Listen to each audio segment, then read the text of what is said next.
ಎಲ್ಲರಿಗೂ ನಮಸ್ಕಾರ. ನಾನು ನಿಮ್ಮ ಚೆನ್ನ. ಈ ಒಂದು ವಿಡಿಯೋದಲ್ಲಿ 3ನೇ ತರಗತಿ ಸವಿ ಕನ್ನಡ ಅಭ್ಯಾಸ ಸಹಿತ ಪಠ್ಯ ಪುಸ್ತಕ ಪರಿಶುದ್ಧ 2024 ಭಾಗ 1 ಪುಸ್ತಕ ಇದು. ಈ ಒಂದು ಭಾಗ 1 ಪುಸ್ತಕಗಳಲ್ಲಿ ನಾವು ಪ್ರೀವಿಯಸ್ ಕ್ಲಾಸ್ ನಲ್ಲಿ ನಾನೇನ್ ತಿಳಿಸಿದ್ದೀನಿ ಅನ್ನೋದಾರಲ್ಲಿ ಮೊದಲನೇ ಒಂದು ಪಾಠ ಆಗಿರ್ತಕ್ಕಂತಹ ಪದ್ಯ ಆಗಿರ್ತಕ್ಕಂತಹ ಪಾಠ 1 ತುತ್ತೂರಿ ಪದ್ಯದ ಬಗ್ಗೆ ಎಲ್ಲ ಒಂದು ವಿವರವಾಗಿ ನಿಮಗೆ ತಿಳಿಸ್ತಾ ಹೋಗಿದ್ದೀನಿ. ಅಭ್ಯಾಸದ ಬಗ್ಗೆ, ವ್ಯಾಕರಣದ ಬಗ್ಗೆ ಎಲ್ಲ ತಿಳಿಸ್ತಾ ಹೋಗಿದ್ದೀನಿ.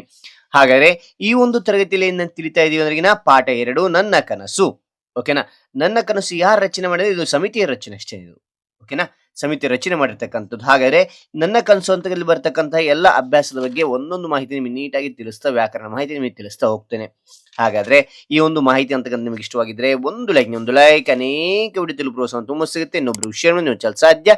ಇಂಥ ಅನೇಕ ವಿಡಿಯೋಗಳ ಚಾನಲ್ ಸಬ್ಸ್ಕ್ರೈಬ್ ಆಗಿ ಅಂತ ಹೇಳ್ತಾ ಒಂದೊಂದಾಗಿ ಮಾಹಿತಿ ತಿಳಿತಾ ಹೋಗೋಣ ಬನ್ನಿ. ಮೊದಲು ಏನ್ ತಿಳಿತಾ ಹೋಗೋಣ ಅಂದ್ರೆ ಇಲ್ಲಿ ಪದಗಳ ಅರ್ಥ ಇದೆ, ಅವು ತಿಳಿತಾ ಹೋಗೋಣವಾ? ಪದಗಳ ಅರ್ಥ ಹಾಕ್ಬೇಕಂದ್ರೆ ಪಾಠ ಓದುವಾಗ ಅಲ್ಲಿ ಈ ಒಂದು ಪದಗಳು ಬಂದಾಗ ಇದಕ್ಕೆ ಅರ್ಥ ಏನು ಅಂತಕ್ಕಂಥ ತಿಳಿಯಬೇಕು. ನಿಮಗೆ ಬುದ್ಧಿವಂತಿಕೆ ಹೆಚ್ಚು ಆಗ್ಲಿಕ್ಕೆ ಕೂಡ ಇವು ಬೇಕಾಗ್ತದೆ. ಹೆಚ್ಚಿನ ಪದಗಳು ನೀವು ಕಲಿತಾ ಹೋಗ್ಬೇಕಾಗುತ್ತೆ. ಓಕೆನಾ? ಚಿತ್ತಾರ ಅಂದ್ರೆ ಚಿತ್ರ ಅಂತಕ್ಕಂಥ ಅರ್ಥ ಕೊಡುತ್ತೆ. ನಿನಾದ ಅಂದ್ರೆ ಧ್ವನಿ ಅಂತೇಳಿ. ಕಲರವ ಅಂದ್ರೆ ಪಕ್ಷಿಗಳ ಕೂಗಿಗೆ ನಾವು ಕಲರವ ಅಂತ ಕರಿತೇವೆ. ಸಂರಕ್ಷಿಸು ಅಂದ್ರೆ ಕಾಪಾಡು ಅಂತ ಕರಿತೇವೆ. ಮೂದಲಿಸು ಅಂದ್ರೆ ಹಂಗಿಸು, ಹೀಯಾಳಿಸು ಅಂತಕ್ಕಂಥ ಅರ್ಥ ಕೊಡುತ್ತೆ. ಓಕೆನಾ? ಮುಂದೆ ನೋಡ್ತೋಣ. ಇಲ್ಲಿ ಟಿಪ್ಪಣಿ ನೋಡಿದಾರೆ. ಸಾಲು ಮರದ ತಿಮ್ಮಕ್ಕ ಯಾರು ಇವರು ಅಂದ್ರೆ ಇಲ್ಲಿ ಚಿತ್ರ ಕಾಣ್ತಾ ಇದೆ, ಇವ್ರೇನೆ. ಇವ್ರೇನ್ ಮಾಡ್ತಾ ಇದ್ರು ಅಂದ್ರೆ ರಸ್ತೆ ಬದಿಯಲ್ಲಿ ಸಾಲು ಸಾಲಾಗಿ 100 ಸಸಿಗಳನ್ನು ನೆಟ್ಟು ಪೋಷಿಸಿ ಮರಗಳನ್ನು ಬೆಳೆಸಿದ ಮಹಿಳೆ ಇವರು. ವಲಸೆ ಅಂದ್ರೆ ಜನ ಗುಳೆ ಹೋಗುವುದು, ಒಕ್ಕಲು ಹೋಗುವುದು ಅಂತಕ್ಕಂಥದ್ದು. ಅತಿವೃಷ್ಟಿ ಅಂದ್ರಿಗಿನ ಮಿತಿ ಮೀರಿದ ಮಳೆ. ಅನಾವೃಷ್ಟಿ ಅಂದ್ರಿಗಿನ ಮಳೆ ಬಾರದಿರುವುದು. ಚಿತ್ರ ಕಾಣ್ತಾ ಇದೆಯಾ? Okay, right. ಇದಾದ ನಂತರ ಏನ್ ನೋಡ್ತೋಣವಾ? ಇದಾದ ನಂತರ ನೋಡಿ ಮಕ್ಕಳಲ್ಲಿ ಅಭ್ಯಾಸ ಅಂತ ಕಾಣ್ತಾ ಇದೆಯಾ? ಎಸ್, ಅಭ್ಯಾಸದ ಬಗ್ಗೆ ತಿಳಿತಾ ಹೋಗೋಣ. ನಿಮ್ಮ ತರಗತಿಯ ಶಿಕ್ಷಕರನ್ನು ಕೇಳಿದ್ರು ಪೆನ್ಸಿಲ್ ಬರೆಯೋಕ, ಪೆನ್ನಲ್ಲಿ ಬರೆಯೋಕ ಅಂತ ಕೇಳ್ತವ್ರು, ಅಥವಾ ನೋಟ್ ಪುಸ್ತಕದಲ್ಲಿ ಬರೆಯೋಕ, ಇದರಲ್ಲೇ ಬರೆದ್ರೆ ಓಕೆನಾ ಅಂತ ಕೇಳಿ ನೀವು ಬರಿತಾ ಹೋಗಿ ಮಕ್ಕಳೇ. Okay, right. ಮೊದಲನೇ ನೋಡಿ ಅಭ್ಯಾಸದಲ್ಲಿ ಆ ಒಂದು ವಾಕ್ಯದಲ್ಲಿ ಉತ್ತರಿಸು ಅಂತ ಕೊಟ್ಟಿದ್ದಾರೆ.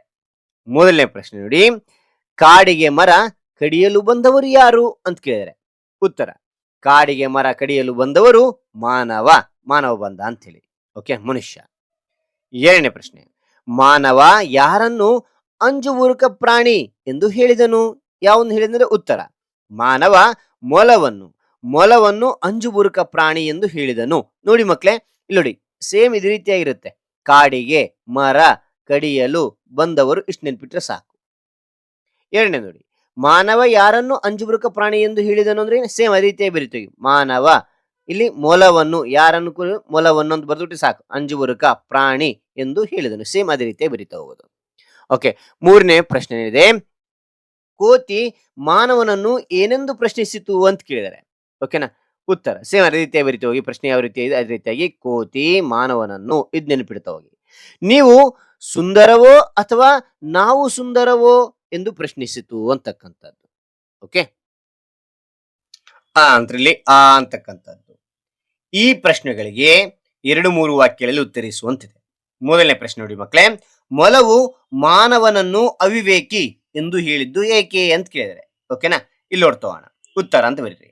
ಅತಿವೃಷ್ಟಿ ಮತ್ತು ಅನಾವೃಷ್ಟಿಯಿಂದ ಸಾವು ನೋವುಗಳು ಸಂಭವಿಸಿದ್ದರೂ ಕಾಡುಗಳನ್ನು ನಾಶ ಮಾಡುತ್ತಿರುವುದರಿಂದ ಮೊಲವು ಮಾನವನನ್ನು ಅವಿವೇಕಿ ಎಂದು ಹೇಳಿತು ಅಂತಕ್ಕಂಥದ್ದು.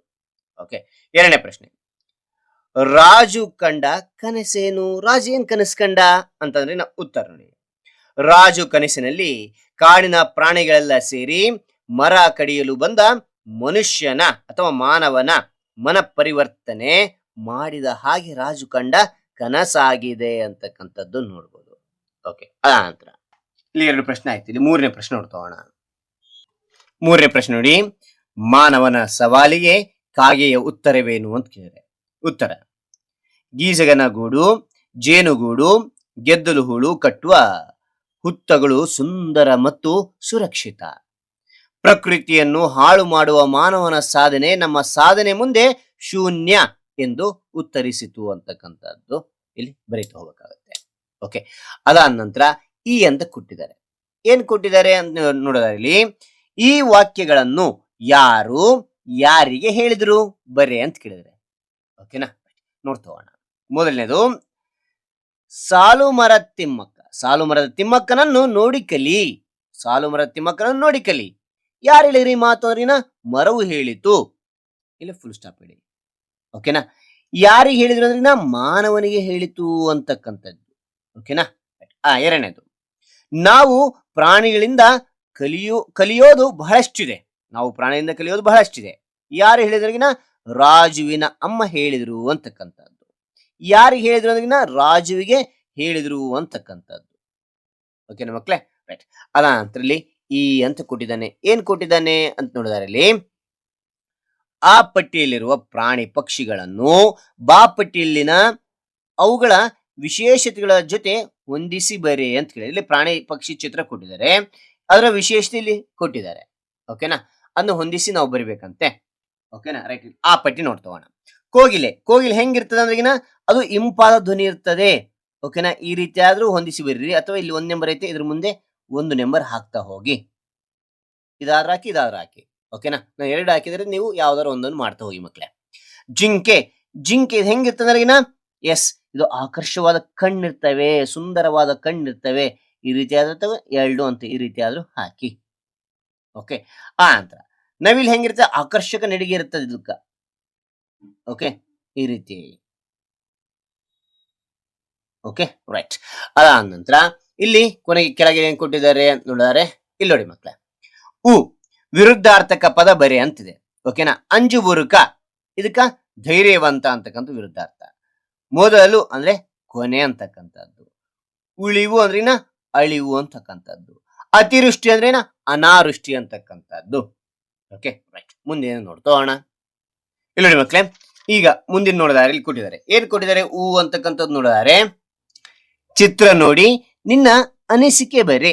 ಈ ಚಿತ್ರ ನೋಡೋಣ. ಚಿತ್ರ ನೋಡಿ ನಿಮ್ದೆ ಅನಿಸಿಕೆ ಬರಿತಾ ಹೋಗ್ಬೋದು. ನಾ ಇಲ್ಲಿ ಬರಿತಾ ಹೋಗಿದ್ದೀನಿ, 4 ಪಾಯಿಂಟ್ ನಾನು ಬರಿತಾ ಹೋಗಿದ್ದೀನಿ. ಮೊದಲನೇದು, ಬಾಲಕನು ಗಿಡಕ್ಕೆ ನೀರು ಹಾಕುತ್ತಿದ್ದಾನೆ ಅಂತಕ್ಕಂಥದ್ದು. ಅನಂತರ ಗಿಡಗಳು ನಮಗೆ ಆಮ್ಲಜನಕ ನೀಡುತ್ತವೆ. ಗಿಡ ನಮಗೆ ಆಮ್ಲಜನಕ ನೀಡುತ್ತವೆ ಅಂತಕ್ಕಂಥದ್ದು. ಮೂರನೇದು ಬರೆದಿನಿ, ನಾವು ಪ್ರತಿದಿನ ಗಿಡಗಳಿಗೆ ನೀರು ಹಾಕಬೇಕು. ಪ್ರತಿದಿನ ನಾವು ಗಿಡಗಳಿಗೆ ನೀರು ಹಾಕಬೇಕು ಅಂತಕ್ಕಂಥದ್ದು. 4ನೇದು ಬರೆದಿನಿ, ಗಿಡಗಳನ್ನು ನೆಟ್ಟು ಪರಿಸರವನ್ನು ಹಸಿರಾಗಿಸಬೇಕು ಅಂತಕ್ಕಂಥ ಬರೆದೇನೆ. ರೈಟ್. ಇದಾದ ನಂತರ ಏನ್ ಕೊಟ್ಟಿದ್ದಾರೆ ನೋಡ್ತಗೊಂಡ್ವಾ? ಎಸ್, ಇಲ್ಲಿ ನೋಡಿ ಮಕ್ಳೆ, ಏನ್ ಕೊಟ್ಟಿದ್ದಾರೆ? ಸಾಮರ್ಥ್ಯ ಆಧಾರಿತ ಚಟುವಟಿಕೆ ಅಂತ ಕೊಟ್ಟಿದ್ದಾರೆ. ಏನಂದ್ರೆಗಿನ? ಈ ಕೆಳಗಿನ ಸಾಲುಗಳನ್ನು ಸ್ಪಷ್ಟವಾಗಿ ಹಲವು ಬಾರಿ ಓದು ಅಂತಿದೆ. ಮಕ್ಳೇ, ಇದನ್ನ ಮೊದಲು ನಿಧಾನಕ್ಕೆ ಹೋದ್ರಿ, ಆ ನಂತರ ಏನ್ ಮಾಡ್ತೀರಾ? ಗಟ್ಟಿಗೆ ಮತ್ತೆ ಮತ್ತೆ ಹೇಳ್ತಾ ಹೋಗಿ. ಓಕೆ, ನೀವು ಚೆನ್ನಾಗಿ ಕಲ್ತಿರೋ ನಿಮ್ ಸ್ನೇಹಿತರಿಗೂ ಹೇಳ್ತಾ ಹೋಗಿ. ಓಕೆನಾ, ರೈಟ್. ಇಲ್ಲಿ ನೋಡಿ, ಪ್ರಾಕ್ಟೀಸ್ ಮಾಡಿ. ಮೊದಲನೇದು, ಕಪ್ಪು ಕುಂಕುಮ ಕೆಂಪು ಕುಂಕುಮ ಅಂತಕ್ಕಂಥದ್ದು. ಕಪ್ಪು ಕುಂಕುಮ ಕೆಂಪು ಕುಂಕುಮ, ಕಪ್ಪು ಕುಂಕುಮ ಕೆಂಪು ಕುಂಕುಮ. ಸ್ಪೀಡ್ ಹೇಳ್ತಾ ಹೋಗಿ, ಒಬ್ಬೊಬ್ರು ಒಂದೊಂಥರ ವಿಚಿತ್ರವಾಗಿ ಹೇಳ್ತಾ ಹೋಗ್ತಾರೆ. ಓಕೆ, ಎರಡನೇದು, ಸಂಪಂಗಪ್ಪನ ಮಗ ಮರಿ ಸಂಪಂಗಪ್ಪ. ಸಂಪಂಗಪ್ಪನ ಮಗ ಮರಿ ಸಂಪಂಗಪ್ಪ, ಸಂಪಂಗಪ್ಪನ ಮಗ ಮರಿ ಸಂಪಂಗಪ್ಪ. ನೀವು ನೀಟಾಗಿ ನಿಧಾನ ಕಲಿತು ಆಮೇಲೆ ವೇಗವಾಗಿ ಹೇಳ್ತಾ ಹೋಗಿ. ಓಕೆನಾ, ಪ್ರಾಕ್ಟೀಸ್ ಮಾಡಿ. ಅದಂತ ಕಾಗೆ ಪುಕ್ಕ ಗುಬ್ಬಿ ಪುಕ್ಕ, ಕಾಗೆ ಪುಕ್ಕ ಗುಬ್ಬಿ ಪುಕ್ಕ, ಕಾಗೆ ಪುಕ್ಕ ಗುಬ್ಬಿ ಪುಕ್ಕ ಅಂತಕ್ಕಂಥದ್ದು. Okay, right. ಇದಾದ ನಂತರ ಕೊಟ್ಟಿದ್ದಾನೆ, ಇಲ್ಲಿ ಕೊನೆ ಕೊಟ್ಟಿದ್ದಾನೆ ನೋಡಿ. ಏನ್ ಕೊಟ್ಟಿದ್ದಾನೆ ಅಂದ್ರಿಗಿನ? ಈ ಪದಗಳನ್ನು ಸ್ಪಷ್ಟವಾಗಿ ಓದಿ ನೀಡಿರುವ ಖಾಲಿ ಜಾಗದಲ್ಲಿ ಶುದ್ಧವಾಗಿ ಬರಿ ಅಂತ ಕೇಳಿದ್ರೆ, ಇದನ್ನ ಮೊದಲು ಓದಬೇಕಾಗುತ್ತೆ.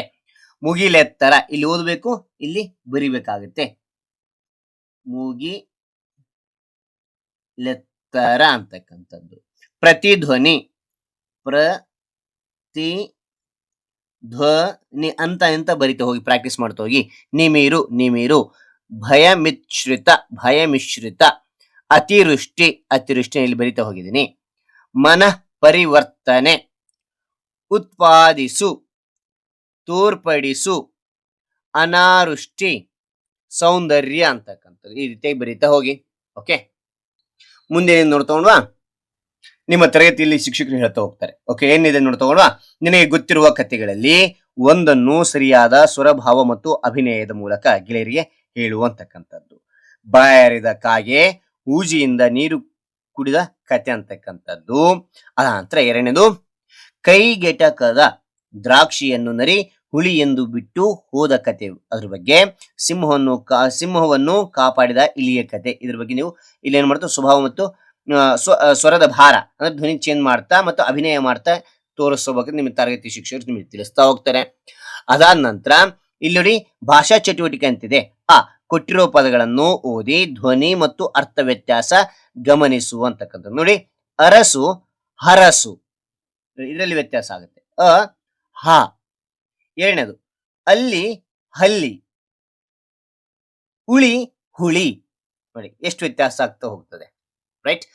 ಅಂದ್ರೆ ಚಟುವಟಿಕೆ ಕೊಟ್ಟಿದ್ದಾರೆ. ಏನ್ ಕೊಟ್ಟಿದ್ದಾರೆ ಚಟುವಟಿಕೆ ಅಂತಂದ್ರೆ, ಮೊದಲನೇದು ಈ ಪಾಠವನ್ನು ಶಿಕ್ಷಕರ ಸಹಾಯ ಮಾರ್ಗದರ್ಶನದೊಂದಿಗೆ ನಾಟಕ ರೂಪದಲ್ಲಿ ಅಭಿನಯಿಸು. ನಾಟಕ ಶಿಕ್ಷಕರ ಸಹಾಯ ಪಡ್ಕೊಂಡು ನಾಟಕ ರೂಪದಲ್ಲಿ ಅಭಿನಯಿಸ್ತಾ ಹೋಗ್ತಕ್ಕಂಥದ್ದು.